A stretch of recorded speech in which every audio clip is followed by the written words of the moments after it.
Rekan Dakta, saatnya kita masuk di segmen ulasan media bersama wartawan senior Bapak Cahya Gunawan. Assalamualaikum, selamat pagi Pak Cahya.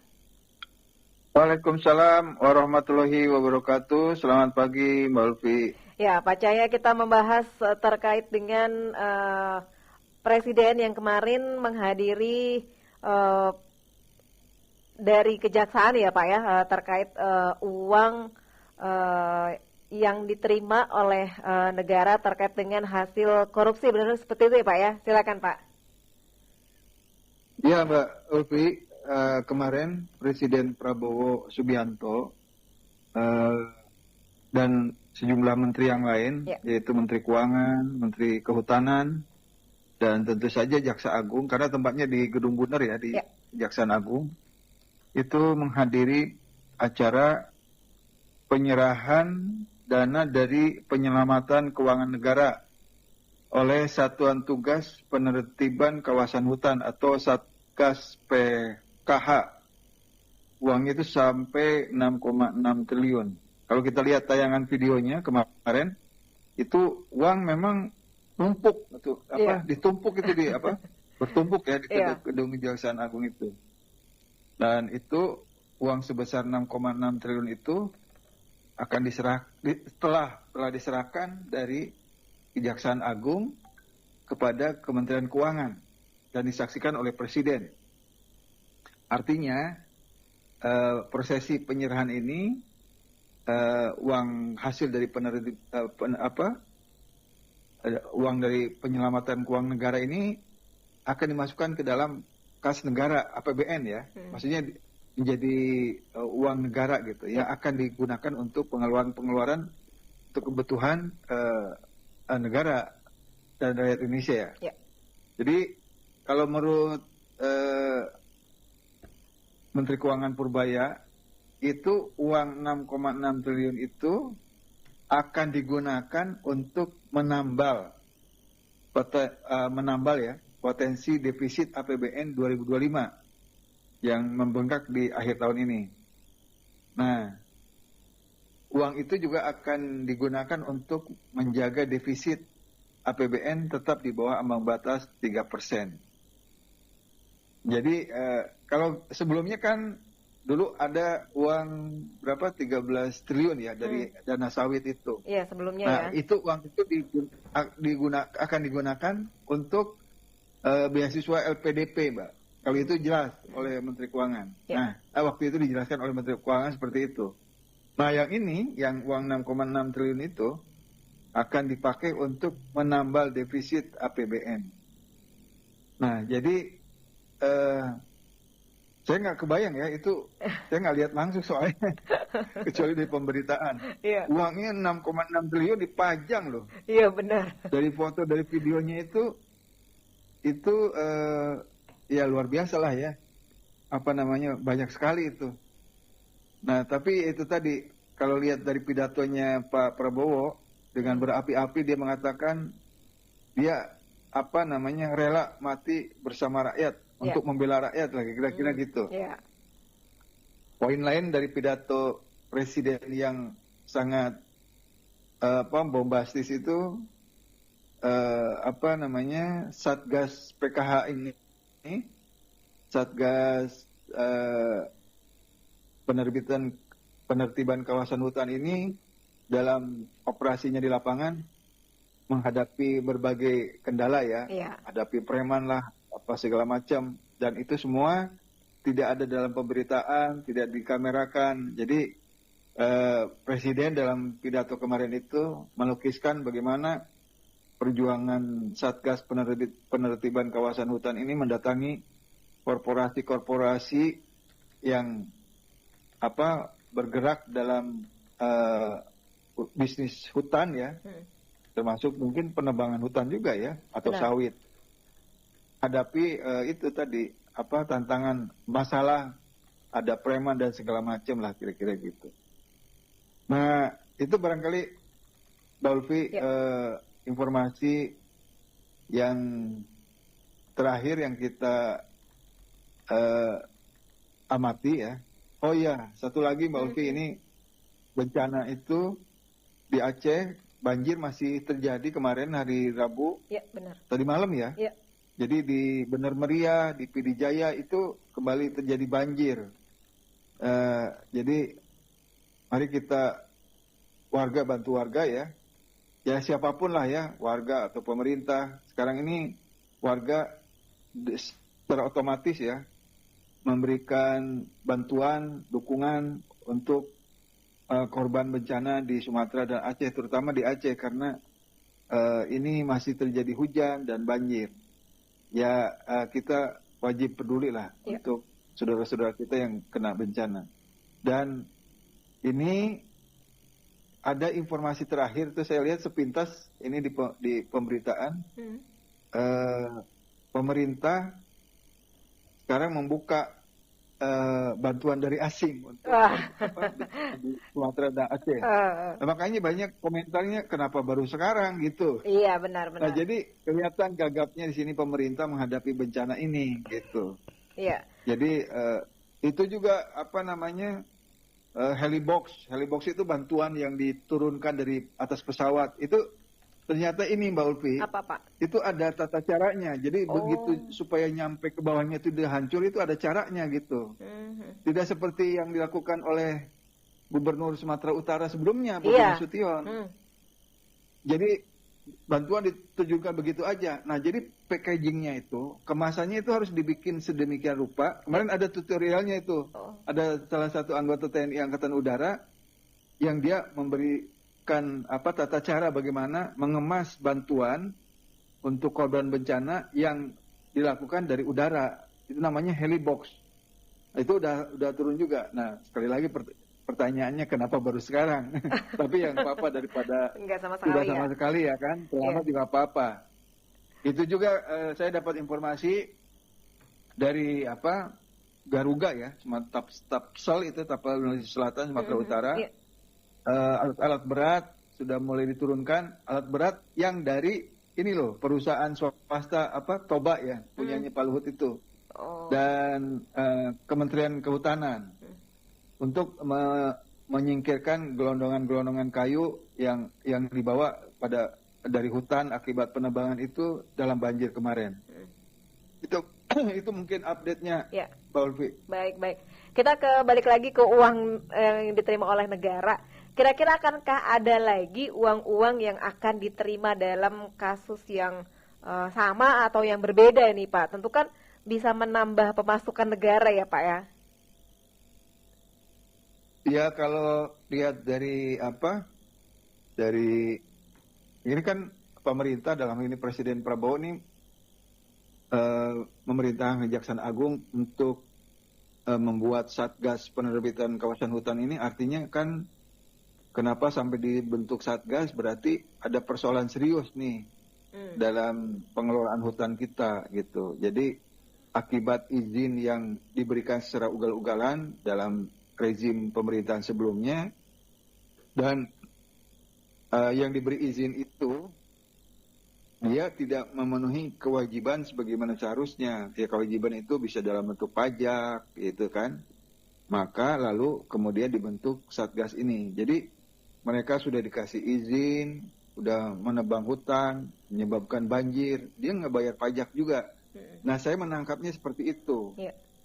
Dan memang uang hasil sitaan itu karena itu perusahaan-perusahaan korporasi besar itu tidak menjalankan kewajiban sebagaimana seharusnya, membayar pajak sebagaimana seharusnya, gitu loh. Atau dia bayar pajak tapi tidak seperti yang seharusnya, artinya mungkin dikurangin pajaknya segala macam. Nah ini laporan detailnya saya belum baca ya. Apa yang dilakukan oleh Satgas PKH ini. Tapi kalau dari latar belakang pembentukan Satgas PKH itu untuk menyisir perusahaan-perusahaan yang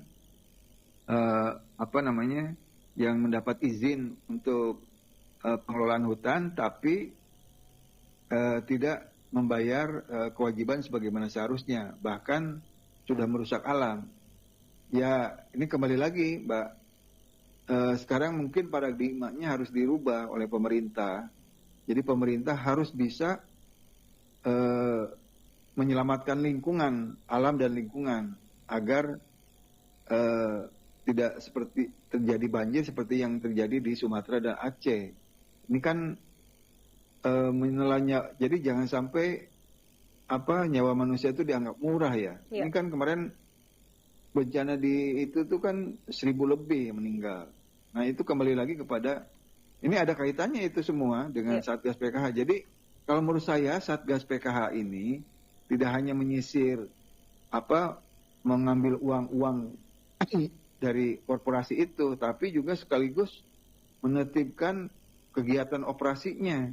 Kalau memang jelas-jelas kegiatan operasional perusahaan itu merusak alam lingkungan, ya udah berhenti, di stop aja gitu.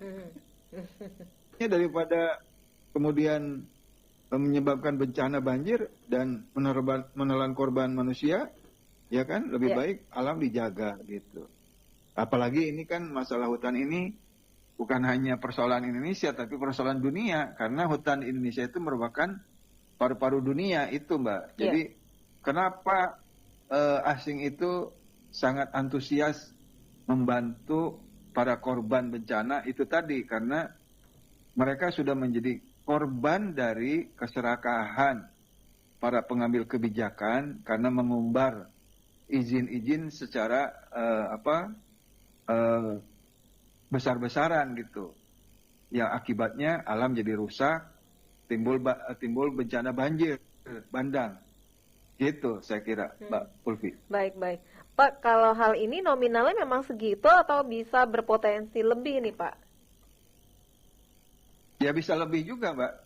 Jadi saya nggak tahu ya, ini kan Satgas PKH ini bentukan Kejaksaan Agung. Jadi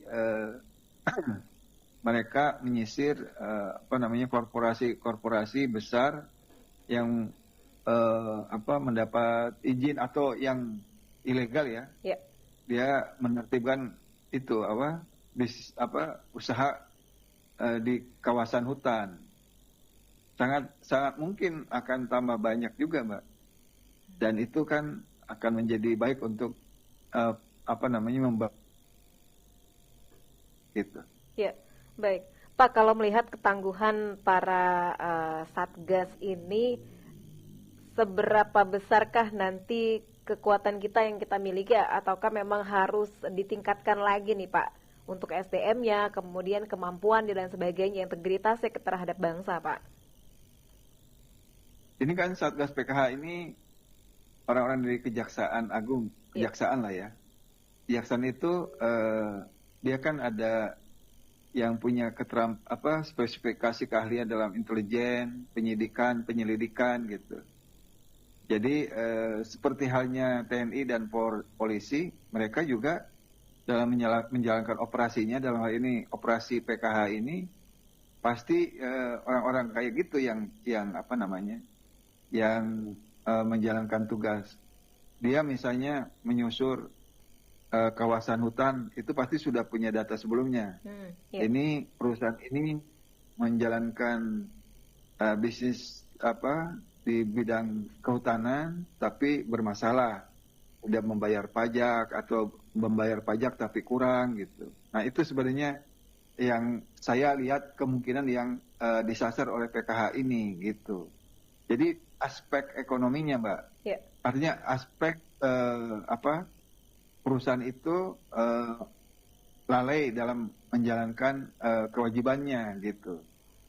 Nah, di lapangan seperti digambarkan oleh Presiden Prabowo kemarin, tidak seperti bayangan pabrik-pabrik biasa ya. Artinya pabrik manufaktur. Kalau di hutan itu, perusahaan-perusahaan itu dia mempekerjakan juga aparat penegak hukum gitu. Sebagai satpam atau centengnya lah gitu. Nah, tapi kan dengan adanya ini, aparat penegak hukum itu, ya kalau kita lihat dari tayangan videonya ada yang berseragam juga gitu. Dan itu dibayar oleh perusahaan gitu. Nah, biasanya yang kayak gitu tuh Mbak, memang setengah resmi gitu, karena permohonan penjagaan oleh aparat penegak hukum ini dilayangkan kepada kesatuannya, baik TNI maupun Polri gitu. Nah, sekarang ada penertiban kawasan hutan misalnya gitu. Ini petugas aparat yang ditugaskan di perusahaan itu gimana nih, harus kemana? Ya menurut saya harus kepada negara lah gitu. Yeah. Jadi dia kesatuannya itu harus ambil aparat penegak hukum yang diperbantukan di perusahaan itu gitu. Itu sudah rahasia umum, Mbak. Jadi perusahaan-perusahaan di tengah hutan itu dia mempekerjakan aparat penegak hukum, baik TNI maupun Polri gitu. Gitu. Jadi dengan adanya operasi dari Satgas PKH ini, jangan sampai juga dibenturkan antara Satgas PKH dengan aparat penegak hukum yang diperbantukan di perusahaan itu gitu. Yeah. Nah, ini juga harus menjadi catatan ya bagi Kementerian Pertahanan terutama, karena kemarin juga kan Pak Syafri Samsudin juga datang. Yeah. Bagi Panglima TNI, Kapolri, Kemenhan maupun Kejaksaan Agung. Jadi jangan sampai aparat dengan aparat malah jadi bentrok gitu di lapangan. Padahal mungkin Satgas PKH ini kan hanya menjalankan tugas gitu. Dia mendatangi perusahaan-perusahaan untuk mengecek gitu perusahaan ini bagaimana operasionalnya gitu. Itu saya kira, Mbak Ovi. Baik. Pak, tadi kan ada dua sisi ya, dari perusahaan mempekerjakan dari aparat ya, kemudian dari negara sendiri pun juga ada aparat. Nah, itu kewenangannya ini bagaimana, Pak? Tentu tadi dikhawatirkan ada benturan dan lain sebagainya, begitu, Pak? Ya, karena dianggap normal ya. Hal-hal kayak gitu tuh walaupun menyalahi, karena sebenarnya kan TNI atau Polri itu tuh untuk mengabdi kepada negara, rakyat. Yeah. Ini tiba-tiba dipekerjakan oleh... Ini tapi kasuistik ya, Mbak. Yeah. Kasuistik tapi banyak gitu ya. Jadi itu sudah jadi rahasia umum gitu. Seperti itu. Nah, itu harusnya dikembalikan kepada koridor yang benar. Jadi keberadaan aparat penegak hukum itu bukan untuk menjaga perusahaan swasta, korporasi. Kalau korporasi itu yang jaga satpam, yang dilatih oleh TNI atau polisi. Jadi bukan APH-nya ditempatkan di situ, kan gitu. Iya. Bukan aparat penegak hukumnya yang di situ. Itu sebenarnya yang betul, Mbak. Jadi boleh satpam di perusahaan itu dilatih oleh TNI atau Polri. Ya, untuk menjaga itu. Tapi bukan berarti aparat penegak hukumnya itu boleh menjaga perusahaan tersebut ya. Nggak boleh sebenarnya. Tapi realitanya ya seperti itu. Dan yang menyimpang itu dianggap normal sebelumnya, Mbak. Nah, itu dulu yang harus dibenerin gitu loh. Supaya tidak terjadi bentrokan di lapangan gitu. Antara Satgas PKH dengan keberadaan APH baik dari TNI maupun Polri yang dipekerjakan di perusahaan swasta itu. Iya. Gitu, Mbak Ulfi. Berarti si perusahaan tersebut memiliki kekuatan atau kewenangan atau ada sesuatu yang mempekerjakan aparat penegak hukum ini, Pak? Iya, kekuatannya uang aja, Mbak. Sepanjang dia bisa membayar APH-nya ya fine-fine aja gitu. Sebenarnya itu sesimpel itu. Jadi transaksional aja, Mbak. Jadi perusahaannya meminta izin kepada satuan, kemudian bisa membayar, ya udah gitu. Jadi tidak lebih dari itu. Tapi sebagai tambahan, Mbak, untuk uang penyerahan yang 6,6 triliun itu ya, itu berasal dari tagihan denda administrasi kehutanan ya, Mbak, 2,3 triliun, yang berasal dari 20 perusahaan sawit dan 1 perusahaan tambang. Itu denda aja ya, denda administrasi loh. 2,3 triliun. Kemudian sisanya 4,2 triliun berasal dari tindak pidana korupsi, tipikor pemberian fasilitas ekspor CPO dan importasi gula. Nah, itu sebenarnya detailnya dari uang 6,6 triliun itu. Ada denda administrasi maupun dari tindak pidana korupsi, pemberian fasilitas ekspor CPO dan importasi gula. Nah, kembali lagi, kalau yang menyangkut fasilitas ekspor itu kan sebenarnya juga ada kaitannya dengan kebijakan dari Kementerian Perdagangan, termasuk importasi gula. Ini kan swasta hanya menjalankan ya, Mbak. Iya, benar. Menjalankan, dia mendapat fasilitas ekspor. Jadi hasil dari sawitnya itu, CPO-nya itu langsung diekspor. Karena ya kalau jadi perusahaan swasta serba susah juga. Karena ada izin dari Kementerian Perdagangan, ya udah diekspor aja gitu. Atau bisa juga mereka memang ada kong kali kong juga. Artinya kebijakan itu lahir karena dorongan dari swasta. Itu walau alam ya, itu memang harus dibuktikan. Kenapa fasilitas ekspor CPO itu ada dan disalahgunakan oleh perusahaan swasta itu gitu. Ini kan Pak Prabowo ini kan gini, dia itu trade off-nya gini, Mbak. Kalau nggak mau dipidana, kalau nggak mau di penjara, ya udah bayar duitnya. Kira-kira kan gitu. Nah, ini perusahaan besar yang bergerak di bidang sawit atau tambang ini, yang legal. Ini kita yang bicara yang legal ya, Pak. Iya. Mereka cenderung untuk membayar uang denda atau uang tindak pidana itu. Jadi ini kan ada 4,2 triliun berasal dari tindak pidana korupsi. Nah, kalau dia membayar, maka dia tidak terkena hukum pidananya. Padahal dalam teori hukum dan praktek hukum, walaupun dia sudah membayar uang denda ya, hukumnya tidak hilang gitu. Harusnya gitu. Nah, tapi kan Pak Prabowo ngambil kebijakannya seperti itu. Ya udah, gimana ya? Itu putusannya pemerintah, presiden seperti itu gitu. Walaupun para ahli hukum mengatakan kalau dia bersalah ya udah denda dan hukum kan gitu. Dua-duanya ya. Dan didenda juga. Tapi Pak Prabowo kan tidak begitu. Artinya mungkin dia ingin istilahnya membereskan dengan uang gudang yang ini gudang dengan tidak membakar gudangnya, kira-kira gitulah. Artinya dia ingin menertibkan tentang usaha di bidang kehutanan ini, tapi tidak ingin mematikan perusahaannya itu atau pengusahanya itu. Saya kira itu, Mbak. Baik. Berarti kalau kita lihat masyarakat mungkin hanya sekedar melihat dapat uang dari mereka-mereka, padahal kalau kita telisik di dalamnya itu rumit sekali ya Pak ya, dan mungkin ada proses-proses panjang yang memang kita harus ketahui begitu ya Pak ya. Ya sebenarnya Mbak, kalau dari penjelasan Menteri Keuangan Purbaya, ini 6,6 triliun itu tidak related langsung, tidak berhubungan langsung lah dengan kesenangan atau kebutuhan masyarakat. Kecuali kalau misalnya 6,6 triliun itu langsung dibagikan kepada masyarakat miskin atau orang-orang yang nganggur untuk usaha untuk membeli beras, sembako. Nah itu baru langsung hubungannya, kita seneng. Ini kan dipakai untuk nambal, untuk nambal defisit APBN 6,6 triliun itu. Jadi udah ini tidak ada hubungan langsung dengan kehidupan masyarakat sehari-hari, jadi jauh gitu. Jadi boleh aja Presiden Prabowo berbicara api-api tentang rakyat, saya rela mati untuk rakyat. Tapi kan kalau lihat dari dana yang dari hasil denda itu dan dari dana yang dikumpulkan 6,6 triliun dari Satgas PKH ini kan tidak terkait peruntukannya untuk kepentingan rakyat, hanya untuk nutup APBN gitu.